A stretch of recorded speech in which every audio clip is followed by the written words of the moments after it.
Aku sarankan Tuan Teddy untuk segera keluar dari Anhemia. Menyelamatkan hidup jauh lebih penting. Anda tidak bisa mengganggu orang itu. Begitu August Kinsman mengucapkan kata-kata ini, para penonton tercengang.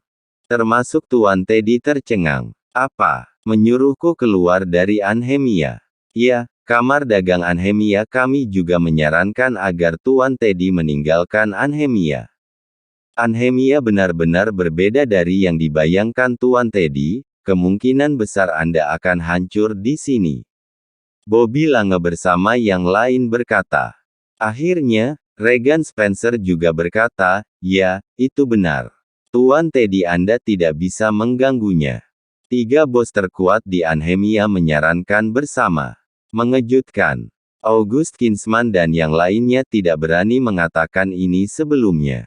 Namun setelah melihat isi dari kaligrafi yang dibawakan oleh Wisnu, mereka tahu sikap orang itu. Jika Tuan Teddy ingin menyentuh Anhemia, hanya ada jalan buntu. Saat ini, Tuan Teddy, Sylvester dan yang lainnya memandang semua orang dengan tidak percaya. Tidak bisakah bos Jordan Group disinggung? Bukankah ini lelucon besar?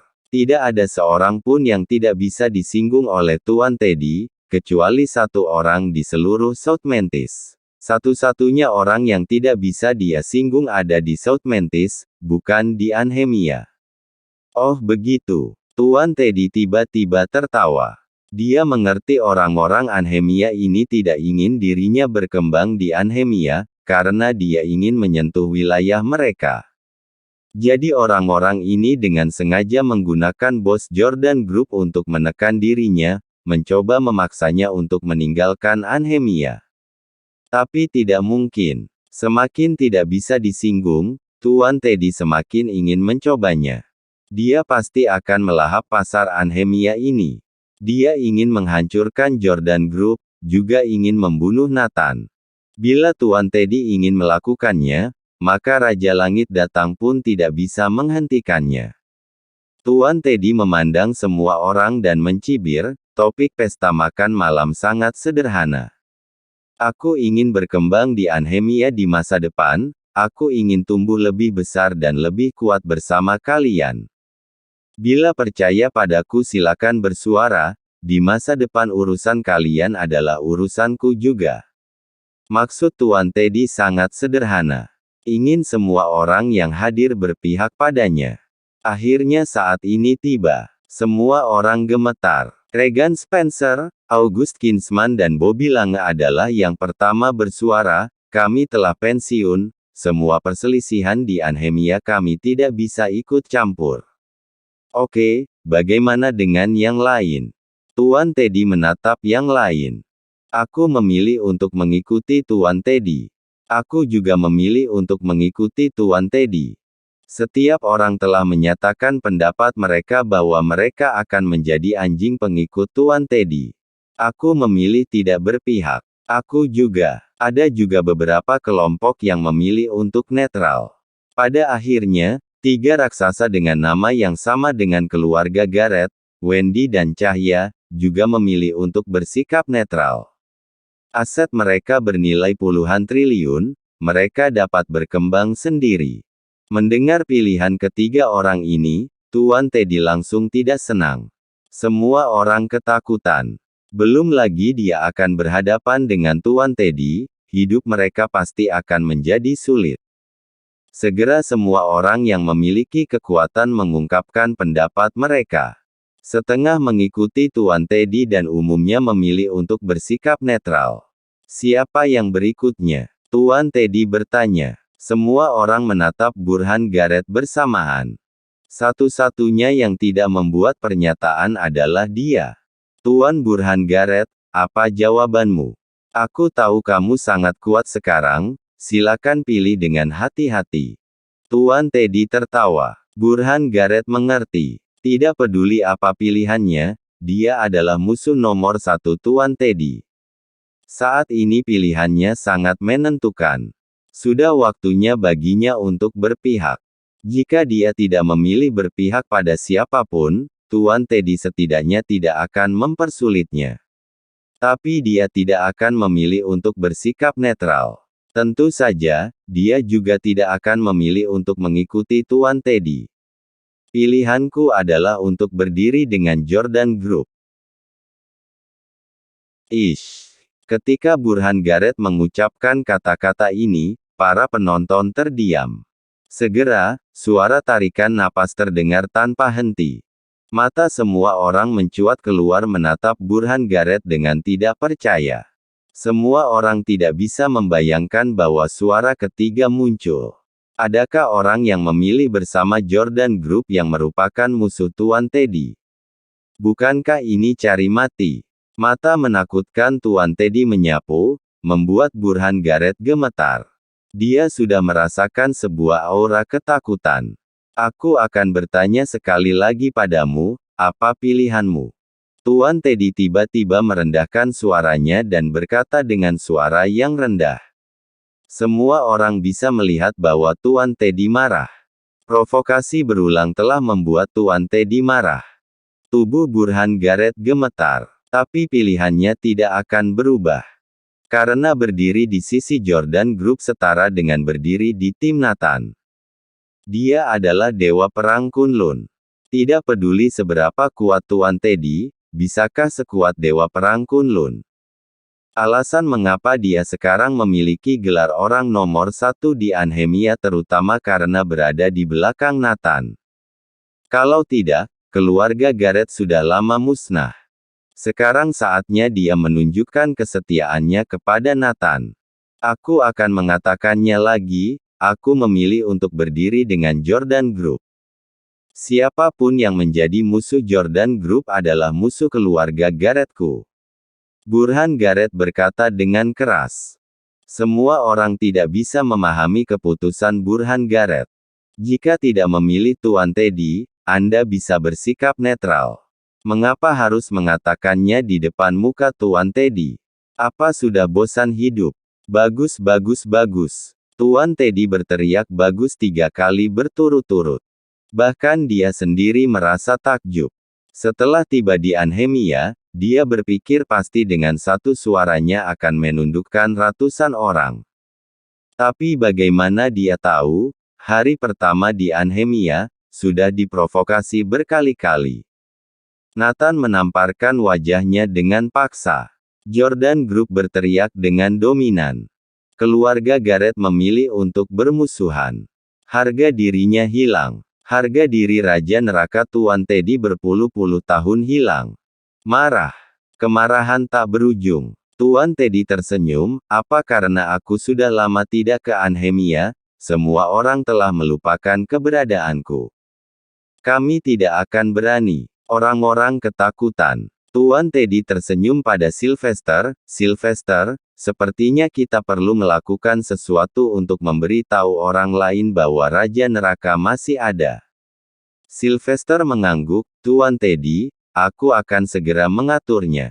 Mendengar percakapan mereka berdua, semua orang ketakutan setengah mati. Tuan Teddy akan bertindak. Bahkan Burhan Gareth ketakutan. Takut malam ini dia akan sulit untuk keluar hidup-hidup dari sini. Bahkan John dan Sadie ikut menggertak dan berkata sambil mencibir, kalian benar-benar tidak takut mati. Memaksa Tuan Teddy bertindak. Tuan Teddy berjalan ke hadapan Burhan Gareth, menepuk pundaknya dan berkata sambil tersenyum, jangan takut. Aku tidak akan membunuhmu malam ini. Selanjutnya, aku akan membiarkanmu melihat dengan mata kepala sendiri bahwa pilihanmu adalah sebuah kesalahan. Burhan Gareth meninggalkan rumah tua keluarga Andersen dengan keringat dingin. Yang lain juga pergi bergantian, gemetar ketakutan. Semua orang mengerti, malam ini bagi Anhemia merupakan malam tanpa tidur. Setelah semua orang pergi, Tuan Teddy menyipitkan matanya dan mencibir, malam ini, kita mulai bedah dari Master Kenta dan Master Sang. Kerahkan ombak hitam putih. Tuan Teddy menambahkan. Ish. Sylvester menarik napas dalam-dalam. Dia tahu bahwa Tuan Teddy serius. Philip dan yang lainnya saling memandang dengan cemas, segera memikirkan apa itu ombak hitam putih. Pasti sesuatu yang dikurung di ruangan terlarang. Apalagi Joseph telah melihatnya dengan matanya sendiri mulai berkeringat dingin lagi. Memikirkan itu membuat kakinya menjadi lemas. Nathan tahu persis apa yang terjadi di rumah tua keluarga Andersen. Burhan Garrett, pengecut ini, ternyata berdiri di sisi Jordan. Nathan tertawa. Walau nyalinya kecil, dia masih mengenal kekuatan Dewa Perang. Green Dragon tersenyum. Kirin berkata lagi, sepertinya, Tuan Teddy takut dia akan membalas dendam dengan gila, orang ini tidak normal. Semakin cepat Tuan Teddy beraksi, semakin cepat dia akan mati. Nathan tertawa. Seorang Tuan Teddy tidak akan dipandang olehnya. Baru-baru ini, Master Kenta dan Master Sang berpuas diri. Mereka telah membuang pekerjaan yang tidak baik sebelumnya. Berkonsentrasi menjalankan bisnis dan memberikan kontribusi untuk Anhemia. Mereka juga menyatukan beberapa petinggi untuk berdiskusi bersama bagaimana membuat bisnis lebih besar. Sebagian besar bisnis mereka adalah bar, KTV dan sejenisnya. Malam ini, di Diva KTV, Master Kenta, Master Sang dan 5 bos besar duduk bersama untuk rapat. Kemudian terdengar jeritan di koridor KTV. Bawahan Master Kenta dan Master Sang tergeletak di sepanjang koridor. Karena insulasi suara yang bagus, Master Kenta dan yang lain di dalam ruangan tidak mendengarnya. Bang! Pintu ruangan tiba-tiba ditendang terbuka. Sekelompok orang masuk dari luar. Kalian siapa? Master Kenta dan yang lainnya serentak waspada, ketika mereka melihat wajah-wajah asing itu. Master Kenta, Master Sang, tanya pemimpin kelompok itu. Ya, siapa kalian? Apa yang kalian lakukan? Master Kenta berkata dengan marah. Sekarang, tidak ada seorang pun di Anhemia yang berani memprovokasi dia. Ada 2 orang yang ingin bertemu denganmu. Pria itu tertawa. Siapa yang ingin bertemu kami? Master Kenta semakin penasaran. Suara itu keluar, puluhan orang di pintu segera memberi jalan. Beriringan suara langkah kaki, keduanya muncul. Satu hitam dan satu putih. Tetapi ketika dia melihat wajah keduanya dengan jelas, Master Kenta terkejut dan memucat, dia gemetar, apa? Ombak. Ombak hitam dan putih. Master Kenta berpuluh-puluh tahun di dunia mafia. Sudah lama mendengar nama ombak hitam dan putih. Dia tidak pernah menduga kedua dewa pembunuh ini akan mencarinya. Ombak hitam dan putih. Master Sang dan yang lainnya sangat ketakutan sehingga tidak bisa bersuara. Ombak hitam dan putih adalah hal yang tabu. Siapapun yang bertemu dengannya tidak akan beruntung. Lawan, tidak ada cara lain. Master Kenta langsung berkata dengan marah. Semua pengawal Tuan Teddy keluar dan mereka mengunci pintu di luar, hanya menyisakan ombak hitam dan putih. Terdengar jeritan histeris dari dalam ruangan. Bahkan penjaga Tuan Teddy sangat ketakutan hingga mereka berkeringat dingin. Mereka tidak bisa membayangkan adegan berdarah di dalam. Penyiksaan macam apa yang diderita Master Kenta dan yang lainnya. Bisa dikatakan, ruang pribadi seperti siksaan neraka. Jeritan itu berlanjut selama setengah jam. Akhirnya, ombak hitam dan putih keluar dari ruang pribadi. Di tangan mereka berlumuran darah segar, dihisap dengan mulut mereka, seolah-olah tidak ingin menyia-nyiakan setetes darah pun. Malam ini benar-benar telah terjadi sesuatu yang kejam di Anhemia. Hanya butuh 1 malam, Tuan Teddy membiarkan lingkaran Anhemia tahu apa itu kekejaman dan apa kedatangan Raja Neraka. Benar-benar brutal. Belum lagi korban yang tak terhitung jumlahnya, banyak orang bahkan tulangnya ditanggalkan satu per satu. Dewa Perang, kabar buruk. Tuan Teddy membersihkan Master Kenta dan lingkarannya, ada banyak korban. Master Kenta dan Master Sang juga dalam masa kritis. Pagi-pagi sekali, Green Dragon memberitahu Nathan berita itu. Apa? Beraninya mereka? Nathan terkejut.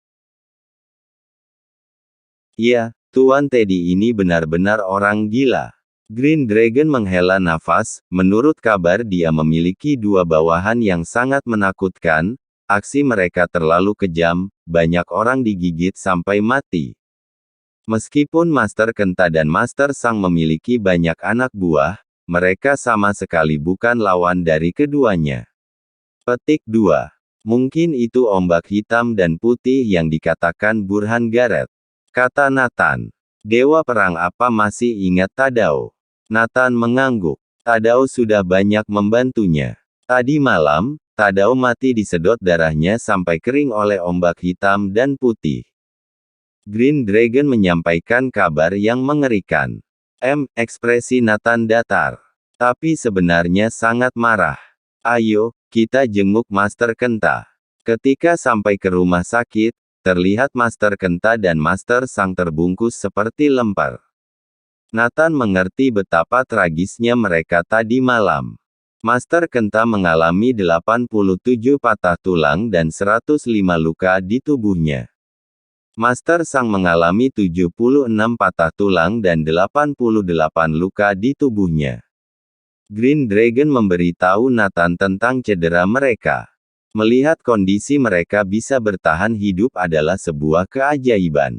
Mereka kemungkinan besar akan lumpuh total, kata dokter. Green Dragon berbisik kepada Nathan, Dewa Perang, menurutku ombak hitam dan putih sengaja tidak membunuh Master Kenta dan Master Sang, hanya untuk memperingatkan kita. Nathan mengangguk, ya, aku sudah melihat, ratusan luka, tetapi semuanya menghindari alat vital. Kedua orang ini menarik. Betapa kejamnya. Green Dragon menggertakkan giginya. Jika orang-orang ini tidak ditangani tepat waktu, jika melibatkan Nona Kirana, konsekuensinya akan menjadi bencana. Kirin berkata, aku yang akan menyelesaikannya secara langsung. Nathan menggelengkan kepalanya, tidak perlu, sudah waktunya White Tiger keluar untuk beraktivitas. Ah! White Tiger yang keluar. Baik Green Dragon dan Kirin terkejut. Reputasinya sesuai dengan namanya. Raja Perang White Tiger memiliki nama sengit, mesin perang, di berbagai medan perang. Nama ini adalah mimpi buruk bagi musuh yang tak terhitung jumlahnya. Karena White Tiger adalah orang gila, iblis besar di medan perang.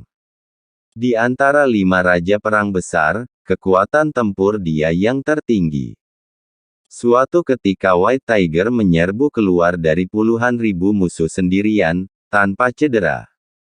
Dalam pertempuran itu, dia membunuh lebih dari 6.000 orang sendirian dan menjadi terkenal dalam satu pertempuran. Dia prajurit yang paling brutal dan paling kontroversial. White Tiger beraksi, lawan pasti mati, sama sekali tidak ada kemungkinan lain. Suatu kali dia membunuh puluhan ribu tahanan perang dan hampir masuk ke pengadilan militer. Jadi Nathan menahannya dalam pengasingan dalam waktu yang lama. Aksi White Tiger terlalu menakutkan, sudah di tingkat bencana. Ya, saatnya membiarkan White Tiger bergerak. Tatapan Nathan tegas. Tadi malam, Tuan Teddy mengirim ombak hitam dan putih untuk membasmi dunia bawah tanah, mengejutkan semua orang. Dalam semalam, nama Tuan Teddy sebagai Raja Neraka muncul kembali. Di seluruh penjuru Anhemia gemetar. Banyak orang ketakutan akan menjadi sasaran berikutnya. Lagi pula, mereka bergerak dalam kegelapan. Burhan Gareth ketakutan. Seluruh keluarga Gareth panik. Orang-orang yang disentuh tadi malam adalah Master Kenta dan Master Sang. Orang berikutnya pasti keluarga Gareth. Burhan Gareth menangis. Kedua belah pihak tidak ada yang boleh tersinggung. Menyinggung salah satu pihak berujung kematian. Awalnya berpikir bahwa keluarga Gareth akan naik ke puncak Anhemia, tetapi tidak diduga akan menemukan hal seperti itu. Di rumah tua keluarga Andersen, Tuan Teddy sangat puas dengan reaksi semua pihak di Anhemia. Memang harus menggunakan kekuatan untuk membuat mereka takut padamu. Jika tidak, pasti selalu ada orang yang keluar memprovokasimu. Tuan Teddy mencibir. Selanjutnya siapa yang harus ditangani? Pikir Tuan Teddy. John mencondongkan tubuh ke depan dan berkata sambil tersenyum, Tuan Teddy, aku tahu seseorang, pasti bisa membunuh 2 burung dengan 1 batu. Katakan, jika aku puas, akan ada hadiah besar. Kata Tuan Teddy. Burhan Garrett memiliki cucu perempuan bernama Felicia, yang juga merupakan saudara ipar Nathan, hubungan mereka sangat baik. John tertawa. Mendengar ini, mata Tuan Teddy berbinar dan dia berteriak bagus. Ya, Sylvester, segera tangkap Felicia. Tuan Teddy tertawa. Baik, Tuan Teddy. Tuan Teddy memandang John lagi, ide busukmu banyak juga, kedepannya ikut aku saja. Terima kasih atas bimbingannya, aku berlutut dan menyembahmu. John segera berlutut di tanah dan bersujud pada Tuan Teddy.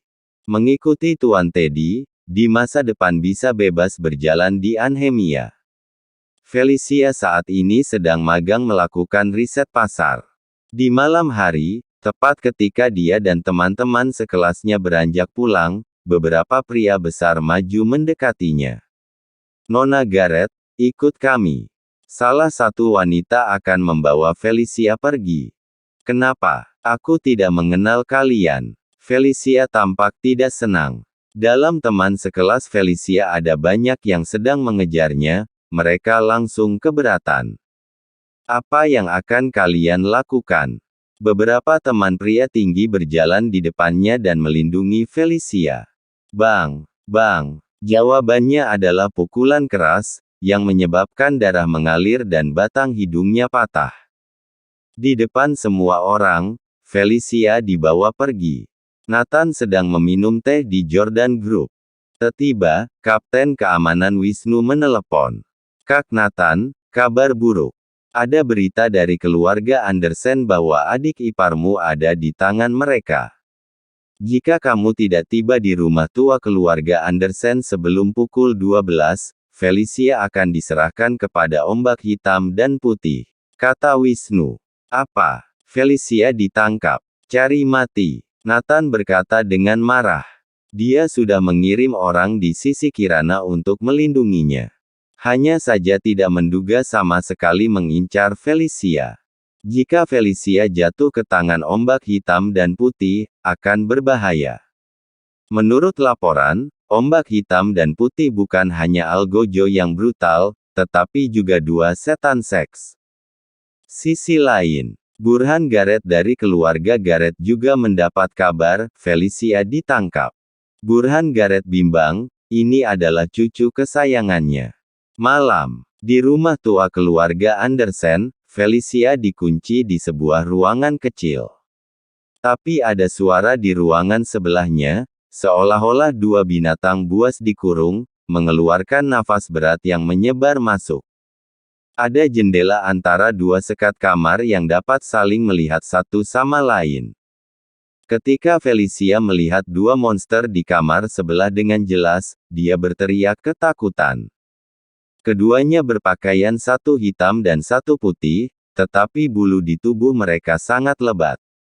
Tidak hanya lengan dan kaki ditumbuhi bulu tebal, bahkan wajah pun banyak ditumbuhi bulu hitam.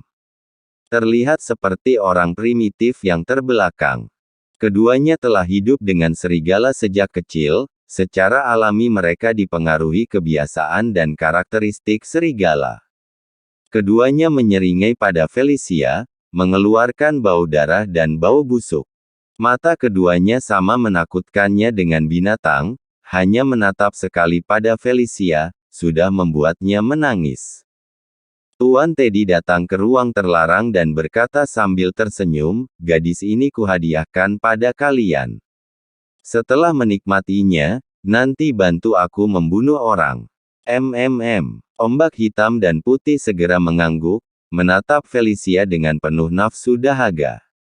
Tidak, tidak. Felicia tahu apa artinya ini, tetapi Tuan Teddy telah pergi. Sebelum pergi, dia melempar kunci kepada Ombak Hitam dan Putih. Brak, Ombak Hitam dan Putih segera membuka kunci. Jangan lupa subscribe, like dan komen. agar channelnya terus update dan berkembang.